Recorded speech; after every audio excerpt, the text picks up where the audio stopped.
Hi everyone, my name is Shahbaz Ali. Welcome back to my channel Tata steel vocational training. Friend, आज आपके लिए काफ़ी अच्छा news है। मीन्स आपके लिए मैं एक बोर्ड परचेस कर चुका हूँ और आज से मैं आप लोगों के पढ़ाऊँगा। जो भी स्टूडेंट्स अगर टाटा स्टील के लिए या फिर किसी भी कंपनीज के लिए, इंडस्ट्री के लिए प्रिपरेशन कर रहे हैं, एक्चुअली क्या होता है कि वो पढ़ाई करने के बाद उनको टेक्निकल नॉलेज नहीं मिल पाते, राइट। आप लोगों को पता है, मुझे ही पता है कि मैंने भी पढ़ाई किया है, बट उतने ज़्यादा टेक्निकल नॉलेज नहीं मिल पाती। हम लोग सेमेस्टर वाइज एग्ज़ाम देते हैं, जितना भी सेमेस्टर वाइज होता है, हमारा इंटर्नशिप होता है, उसमें ज़्यादा नॉलेज इंडस्ट्री लेवल के बारे में नहीं मिल पाती है। तो जैसे आप इंडस्ट्री में जाते हो, उस चीज़ के बारे में देखते हो, काफ़ी नॉलेज आपको वहाँ से लेनी पड़ती है। अंडरस्टूड। तो आपके लिए काफ़ी बेनिफिट होगा, बिकॉज एज मैं टाटा स्टील में भी काम कर चुका हूँ, वहाँ के वेंडर्स को भी मैं जानता हूँ। काफ़ी मेरे फ्रेंड्स हैं टाटा स्टील में जो अभी भी काम कर रहे हैं, उनको बहुत ज़्यादा दिक्कत आ जाती है हर चीज़ को लेकर। बट मैं टाइम वेस्ट नहीं करूँगा आपका। आज से मैं हर एक टॉपिक के बारे में एक कंप्लीट इंफॉर्मेशन आपको दूंगा, ठीक है। जैसे मैं एक पहले वीडियोस बना चुका था, जो भी JNTVTI के जो ट्रेनिंग करते हैं स्टूडेंट्स, उनको ज़्यादा पैसा खर्चा करना पड़ता है। 38,000 6 महीने के लिए या फिर 40,000 3 मंथ्स के लिए। उनको ये लोग बताते हैं, पूरा डिटेल्स बताते हैं, टेक्निकल नॉलेज हर चीज़ के बारे में एक कंप्लीट इन्फॉर्मेशन देते हैं, ताकि आपको एक नॉलेजेबल पर्सन बना सके इंडस्ट्री लेवल के लिए, राइट। उस चीज़ को लेकर मैंने भी वहाँ से पढ़ाई किया है, तो मैं अपने वीडियोज़ के माध्यम से मैं आपको हेल्प करूँगा, ठीक है। जो भी स्टूडेंट JNTVTI, टाटा स्टील या फिर किसी और इंडस्ट्री के लिए अगर आप प्रिपरेशन कर रहे हो, तो ये वीडियोस काफ़ी आपको हेल्पफुल करेंगे, ठीक, काफ़ी मददगार करेगी, आई होप। तो आज का जो टॉपिक है, आपको मैं गियर के बारे में बताऊंगा, ठीक। आज का टॉपिक हमारा गियर के बारे में है। इससे पहले मैं वीडियोस बना चुका था, इंट्रोडक्शन, JNTVTI में क्या क्या ट्रेनिंग होती है, मैं आपको क्या क्या पढ़ाऊंगा, वो डिस्क्रिप्शन में लिंक है, जाके आप देख सकते हो। उस टॉपिक के बारे में टच करूंगा। जो भी मैकेनिकल बैकग्राउंड से हो, सिविल बैकग्राउंड से हो, या फिर कोई भी बैकग्राउंड से हो, काफ़ी नॉलेजेबल उनके लिए हो रहेगी।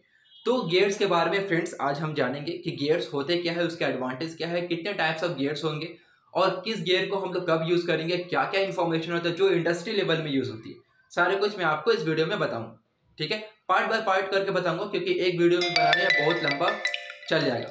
तो सबसे पहला इंफॉर्मेशन रहेगा गियर का डेफिनेशन, राइट। गियर का डेफिनेशन क्या होता है फ्रेंड्स, आप सोचिए कि गियर का मतलब क्या होता है। गियर आके हम क्यों यूज करते हैं? अगर गियर नहीं होता तो कोई और ट्रांसमिटिंग डिवाइस हम लोग क्यों यूज नहीं कर सकते। सबसे पहला पॉइंट गियर का डेफिनेशन, जैसे कि मैं बोर्ड में लिखा हूं, अगर आपको दिखते हो तो प्लीज आप इसे नोट कर लीजिएगा, क्योंकि मैं सब लिखूंगा, अदरवाइज बोर्ड लेने का कुछ फायदा नहीं होता। अदरवाइज मैं डायरेक्टली आपको बोल के भी पढ़ा सकता हूँ।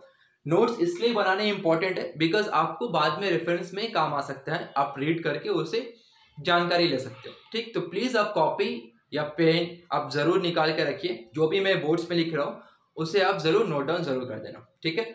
सबसे पहले हम जानते हैं गियर का डेफिनेशन क्या होता है। देखिए गियर क्या है, पहले मैं आपको डिटेक्ट कर देता हूँ। गियर और कॉग, गियर को हम लोग दूसरे लैंग्वेज में, दूसरे लफ्ज में हम लोग कॉग भी बोल सकते हैं। कॉग एक व्हील होता है। तो गियर और कॉग क्या है, सबसे पहले देखिए गियर जो है वो है रोटेटिंग मशीन पार्ट, ठीक। गियर क्या है, एक रोटेटिंग मशीन का पार्ट है, having cut teeth which mess with another tooth part two transmit torque and speed. यहां पर बहुत सिंपल लैंग्वेज में आपको बता चुका हूं। गियर क्या है, गियर एक मशीन का पार्ट है, ठीक। सर्कुलर मशीन का पार्ट है जो रोटेट करता है, ठीक। रोटेटिंग मशीन पार्ट है, जिसमें क्या होता है, टीथ होता है। आपने देखा होगा गियर क्या है, एक व्हील होता है, व्हील में हम लोग टीथ को कट करते हैं, मीन्स हम लोग टीथ कट करते हैं, टीथ बनाते हैं। एक कॉग व्हील में टीथ को कट करते हैं, क्यों कट करते हैं, ताकि सपोज ये मेरा टीथ गियर का टीथ है, राइट, और ये मेरा दूसरा गियर का टीथ है। अब ये क्या करेगा, पहला गियर को दूसरा गियर के टीथ के अंदर हम लोग क्या करेंगे, मेश करेंगे। मेश करने का मतलब जोड़ना, मतलब दोनों को मिलाना, मेश का मतलब। अब देखिए ये जब रोटेट करेगा ना, तो ऑटोमेटिकली जब फंसा हुआ है इसमें, इसको भी रोटेट करने में मजबूर करेगा, ठीक। ये रोटेट करेगा, अब ये भी रोटेट करेगा। तो हम लोग क्या करते हैं ना, या तो स्पीड को या फिर टॉर्क को चेंज करने में मदद करने के लिए गियर का यूज करते हैं, ठीक है। सेकेंड पॉइंट जो हमारा इंपॉर्टेंट है, पावर। जनरली हम लोग गियर का यूज करते हैं पावर को जनरेट करने में, पावर को ट्रांसमिट करने में, एक शाफ्ट से दूसरे शाफ्ट पर, ठीक है। क्यों यूज करते हैं मैं आपको बता दूंगा। जो फॉर्मूला होते हैं पावर के, काफी हर जगह पूछे जाते हैं कि फॉर्मूलाज ऑफ पावर क्या होता है इन टर्म्स ऑफ गियर। तो फॉर्मूला जो होता है पावर का वो क्या होता है, टॉर्क इनटू स्पीड। ये आप याद कर लेना, power is equal to torque into speed. कभी कभी इसका एसआई यूनिट भी मांग लिया जाता है कि इसका यूनिट क्या होता है, तो पावर का यूनिट होता है वॉट, ठीक है, टॉर्क का होता है न्यूटन मीटर एंड स्पीड का रेडियन पर सेकेंड। आपको दिखते हैं तो प्लीज इसे नोट कर लीजिए ना, उसके बाद मैं इसे रब करके मैं दूसरे जो भी इंपॉर्टेंट है वो मैं लिख के आपको डिटेक्ट करूंगा। ये चीज आप समझ के गियर का मतलब क्या होता है, गियर हम किसे बोलते हैं, टॉर्क का मतलब क्या होता है और स्पीड क्या होता है, एंड जो हमारा पावर है उसका फॉर्मूलाज क्या होता है। अब मोस्ट इंपॉर्टेंट थिंग आपको ये समझना पड़ेगा कि गियर का हम लोग यूज क्यों करते हैं, मतलब what is the need of gear in transmitting power में हम लोग गियर का यूज क्यों करते हैं। देखिए सबसे पहले बात, जो हमारा ट्रांसमिटिंग डिवाइस होता है, ट्रांसमिटिंग डिवाइस का मतलब होता है कि मान लेते हैं कि मेरा एक शाफ्ट है, राइट, ये शाफ्ट रोटेट कर रहा है, ये शाफ्ट रोटेट कर रहा है, रोटेट किस लिए कर रहा है, क्योंकि हम इसमें मोटर फिट किए। अब ये शाफ्ट में हम मोटर फिट किया, ये रोटेट कर रहा है। अब हमें क्या करना है, ये शाफ्ट का पावर जो है दूसरे शाफ्ट में ट्रांसमिट करना। अब ये पहला शाफ्ट हो गया, ये दूसरा शाफ्ट हो गया, ये रोटेट कर रहा है, ये स्टैटिक है। अब इसका पावर इसमें ट्रांसमिट करना है, तो हम लोग डिफरेंट ट्रांसमिटिंग डिवाइस लगा सकते हैं, जैसे कि चेन लगा सकते हैं, ठीक है, पुली लगा सकते हैं, बेल्ट लगा सकते हैं। तो हम लोग गियर का यूज क्यों करते हैं, मीन्स हम लोग गियर क्यों यूज करेंगे। अब देखिए, अब एक चीज देखिए, ये हमारा पहला शाफ्ट, ये हमारा दूसरा शाफ्ट, ठीक है, ये शाफ्ट में हम लोग मोटर लगाए हैं तो ये रोटेट करेगा ऑटोमेटिकली। इस शाफ्ट का पावर मेरे को इस शाफ्ट में रोटेट कराना है with the help of gear, ठीक। अब इसमें हम क्या करेंगे, हम गियर को फिट कर देंगे। अब इसमें भी गियर को फिट हो जाएगा, इसमें जो गियर है वो रोटेट कर रहा है with the help of the shaft. जैसे ही ये गियर को ये गियर के साथ मैच करेंगे तो इसका पावर मेरा इसमें आ जाएगा, ये रोटेट करना स्टार्ट हो जाएगा। बट हम लोग गियर का इसलिए यूज करते हैं ताकि हम लोग स्पीड को और टॉर्क को हम लोग चेंज कर सके। चेंज करने का मतलब, जैसे कि आप गाड़ी चलाते हो, बाइक चलाते हो, राइट, जब बाइक आप स्टार्ट करते हो तो बाइक स्टार्ट जब करते हो पहला गियर जो होता है हमारे टॉर्क ज़्यादा देता है। टॉर्क का मतलब हमें स्पीड नहीं चाहिए, हमें टॉर्क ज़्यादा चाहिए ताकि गाड़ी पहले आगे बढ़ सके। तो उस चीज़ को लाने के लिए गियर का हम लोग हेल्प करते हैं। तो टॉर्क को और स्पीड को चेंज करने के लिए, या फिर जो डायरेक्शन है मेरा मोशन का उसको चेंज करने के लिए हम लोग गियर का यूज़ करते हैं। इतना समझ गया, गियर का क्यों यूज़ करते हैं वो आप समझना पड़ेगा। अब मैं आपको बताने वाला हूँ, देखिए मेरे पास काफ़ी नोट्स हैं गियर का, अगर आप चाहोगे तो मैं नोट्स भी आपको दे सकता हूँ इफ़ यू वांट। मैं आपको बता दिया कि गियर डिवाइस हम लोग यूज़ करते हैं speed, torque and direction of power source को चेंज करने के लिए। सेकेंड पॉइंट, जो गियर का हम लोग यूज़ करते हैं एक ज़्यादा पावर ट्रांसमिशन के लिए, एक हाई पावर ट्रांसमिशन के लिए यूज़ करते हैं। अब हम बात करेंगे क्लासिफिकेशन ऑफ गियर के बारे में, ठीक है, गियर का क्या क्लासिफिकेशन होता है, कैसे होता है, मैं आपको कंप्लीट इन्फॉर्मेशन देने वाला हूँ इस चीज़ पे। मैं वीडियोस को पॉज करके मैं आपको लिख देता हूँ, फिर मैं आपको बताता हूँ। ओके फ्रेंड्स, अब मैं आपको बताऊंगा कि गियर का क्लासिफिकेशन क्या होता है, मीन्स क्या क्या गियर को कैसे हम लोग क्लासिफाइड कर सकते हैं, ठीक है। अब यहाँ देखिए, गियर को हम लोग क्लासिफाई करते हैं according to position of shaft. जैसे कि मैंने यहाँ लिखा है, गियर का क्लासिफिकेशन जो होता है according to position of shaft. अब शाफ्ट का क्या पोजिशन होगा उसके अकॉर्डिंगली हम लोग गियर को, उसका टाइप्स हम लोग देखेंगे, ठीक है। सबसे पहला जो शाफ्ट का जो पोजीशन होता है, जो मोस्ट ऑफ द केसेस में इंडस्ट्री में छोटे छोटे कहीं भी आप देख सकते हो, वो होता है मेरा पैरेलल शाफ्ट। पैरेलल शाफ्ट का मतलब क्या होता है वो मैं आपको बता दूं। पैरेलल शाफ्ट का मतलब होता है कि एक अगर शाफ्ट ये है तो एक नीचे होगा, एक उधर है तो एक ऊपर होगा, मीन्स दोनों को पैरेलल होना चाहिए। मैं आपको यहाँ पे बता रहा हूँ, यहाँ पे देखने के लिए आप यहाँ देख सकते हो, ये हमारा पहला शाफ्ट हो गया, ठीक है, ये हमारा पहला शाफ्ट हो गया और ये हमारा दूसरा शाफ्ट हो गया, ठीक, ये हमारा फर्स्ट हो गया, ये हमारा सेकंड हो गया। अब देखिए, ये पैरेलल शाफ्ट में हम लोग कौन कौन सा गियर, टाइप्स ऑफ गियर हम लोग यूज कर सकते हैं। पैरेलल शाफ्ट का मतलब क्या होता है वो आपको पहले बता दूं। पैरेलल शाफ्ट का मतलब ये होता है कि हम लोग इस शाफ्ट में हम लोग मोटर लगाए हैं, ये रोटेट कर रहा है, मान लेते हैं ये रोटेट कर रहा है इस तरीके से, ठीक है, इसमें हम मोटर फिट किए हैं और ये रोटेट कर रहा है कुछ clockwise direction, anti clockwise direction में, ठीक। अब मान लेते हैं कि यहाँ पर ही मेरा एक गियर है, इस तरीके से एक गियर हम बना दे रहे, ठीक है, फ्रंट से हम देख रहे गियर का, ये मेरा गियर, पहला शाफ्ट में मेरे गियर लगा हुआ है और इसमें मोटर लगा हुआ है। दूसरे शाफ्ट में हम क्या करना चाह रहे हैं, दूसरे शाफ्ट में कुछ लगा नहीं है, हम इसमें पावर को ट्रांसमिट करना चाह रहे हैं। मान लेते हैं कि यहाँ पर ही मेरा कोई लोड है और ये लोड पे हम लोग गियर का काम करना चाह रहे हैं, उसको रोटेट करके कुछ वर्क डन निकालना चाह रहे हैं, ठीक है। अब ये वाला शाफ्ट में हम लोग एक गियर को फिट कर दिए, ये गियर और फिट कर दिया, और इसके साथ हम लोग क्या कर दिए, मेश कर दिए, ठीक है। इसके साथ हम लोग मेश कर दिए। मेश करने का मतलब कि ये गियर का टीथ और ये गियर का टीथ दोनों आपस में मिल गए, ठीक है। अब जैसे ही ये शाफ्ट में मोटर चलेगा, ये रोटेट होगा, तो ये गियर रोटेट होगा, ये गियर का रोटेशन से इसको भी रोटेट करेगा, इसका रोटेशन से ये भी शाफ्ट मेरा रोटेट होगा, बट अपोजिट डायरेक्शन पे, ठीक है। इतना तो आपको पता है, अगर एक गियर क्लॉकवाइज डायरेक्शन में रोटेट कर रहा है तो दूसरा गियर क्या होगा, एंटी क्लॉकवाइज डायरेक्शन में रोटेट करेगा, ये पता होगा आपको। देखो ये मैं आपको दिखा दे रहा हूँ, ये मान लेते हैं ये पहला गियर है, ये मेरा दूसरा गियर है, और ये अगर ऐसे रोटेट करेगा तो ये ऐसे रोटेट करेगा, मतलब ये अगर एंटी क्लॉकवाइज होगा तो ये होगा क्लॉकवाइज डायरेक्शन। जब भी दो गियर मैच होता है तो अपोजिट डायरेक्शन में ही रोटेट होता है, ठीक है। इतना आपको समझना है। तो आप ये समझ गए कि पैरेलल शाफ्ट का मतलब क्या होता है। पैरेलल शाफ्ट का मतलब जहां पर हम लोग दो गियर का मैच करके दोनों शाफ्ट को हम लोग रोटेट कर सके। अब पैरेलल शाफ्ट में कौन कौन सा गियर यूज करेंगे वो मैं आपको लिख के बता दे रहा हूँ। ये आई थिंक आपको समझ आ गया होगा कि शाफ्ट में हम लोग गियर क्यों यूज करते हैं, किस तरीके से मेरा शाफ्ट में लोड और अनलोड होता है, ठीक है।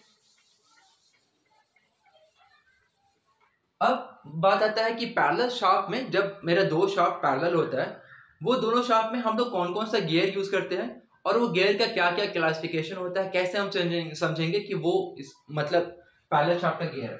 देखो पैरेलल शाफ्ट का जो मेरा पहला जो गियर यूज करते हैं हम लोग, सबसे इंपॉर्टेंट जो गियर है स्पर गियर, ठीक है। स्पर गियर मैं आपको स्टेप बाय स्टेप बताने वाला हूँ, ऐसा नहीं कि पूरा मैं लिख दूंगा उसके बाद आप लिखोगे फिर उसके बाद आप रीड करोगे, तो ये मैं नहीं करता हूँ अपने वीडियोस में। मैं आपको स्टेप बाय स्टेप बताऊंगा।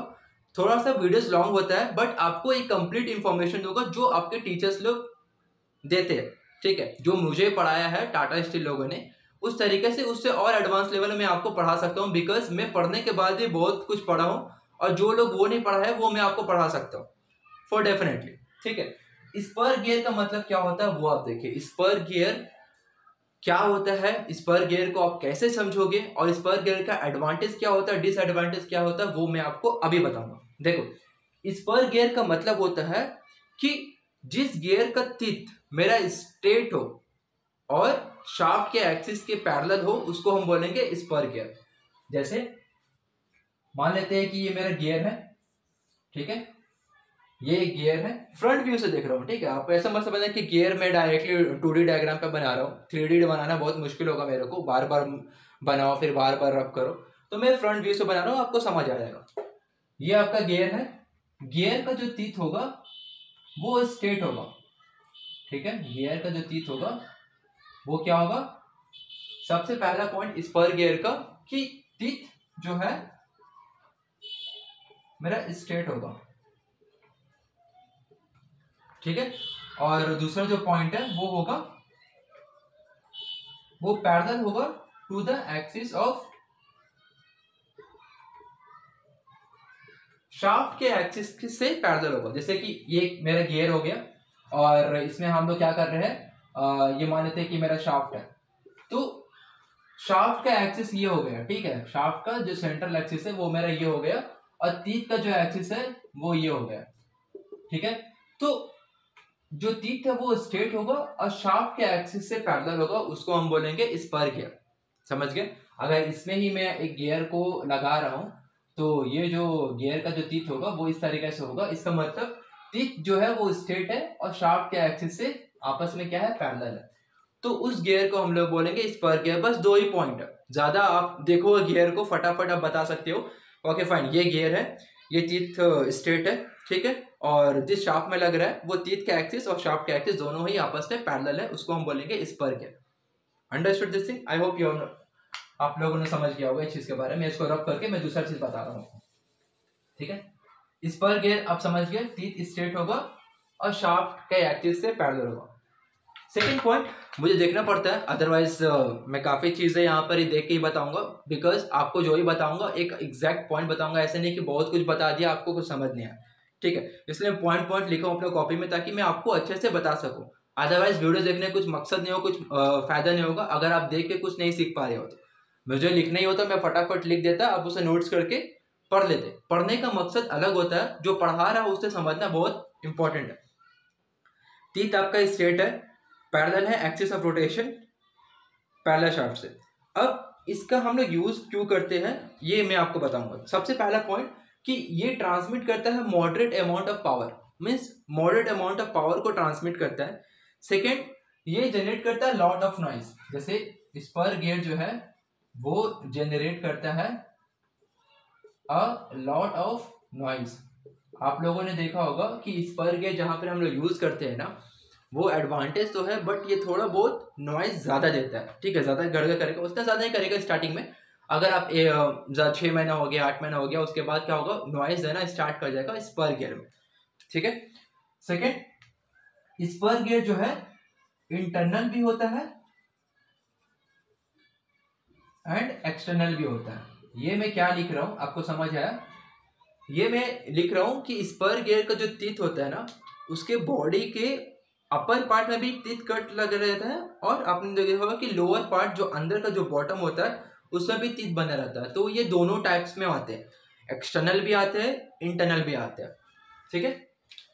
लास्ट पॉइंट, ये इंपोज करता है सिर्फ radial load on the bearing. अगर हम लोग शाफ्ट में बेयरिंग लगा रहे हैं तो ये सिर्फ क्या करेगा, रेडियल लोड लगाएगा। ठीक है, रेडियल लोड लगाएगा। और इसका एप्लीकेशन कहाँ यूज करते हैं मैं आपको बता देता हूँ। ये एप्लीकेशन करते हैं हम लोग मेटल कटिंग मशीन में, पावर प्लांट्स में, मैरीन इंजन्स में, मैकेनिकल क्लॉक एंड वॉचेस में। आपने देखा होगा कि अगर कोई घड़ी है आपका घर पे या फिर कोई भी वॉच है, आप वहाँ देख सकते हो जो गियर्स लगे रहते हैं वो भी मेरा स्पर गियर होता है। वॉशिंग मशीन में हम लोग यूज़ करते हैं, gear motor, gear pumps and fuel pumps में।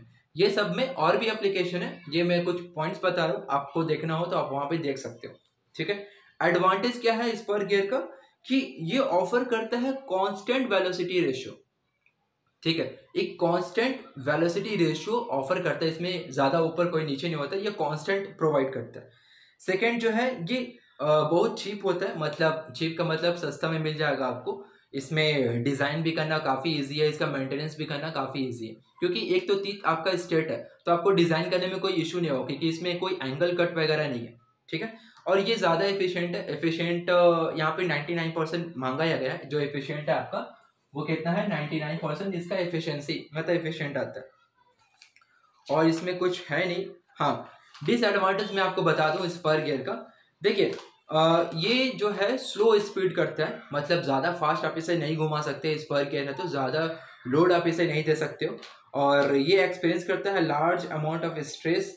और भी ऐसा कोई ऐसा पॉइंट नहीं है जो स्पर गियर के बारे में मैं आपको बता सकूं। जो भी पॉइंट था मैं आपको बता दिया इस वीडियो में स्पर गियर के बारे में।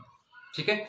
मैं अभी जो बताया हूँ स्पर गियर के बारे में बताया हूँ, अप्रॉक्सीमेट आपका 18 मिनट्स हो चुका है यहाँ पर, तो मैं ज़्यादा लॉन्ग वीडियो नहीं बनाऊंगा स्पर गियर के बारे में। इसको एंड करता हूँ। पार्ट 2 जो है वो मैं पैरेलल शाफ्ट का जो दूसरा टाइप्स है गियर का, हेलिकल गियर, उसके बारे में आपको वहाँ पर बता देंगे। ठीक है, ये वीडियोस आप देख लो, फिर पार्ट 2 में आप नेक्स्ट वीडियो में आप हेलिकल गियर उसको क्लिक करके आप जरूर देख लेना। ठीक है फ्रेंड्स, मिलते हैं नेक्स्ट वीडियो में।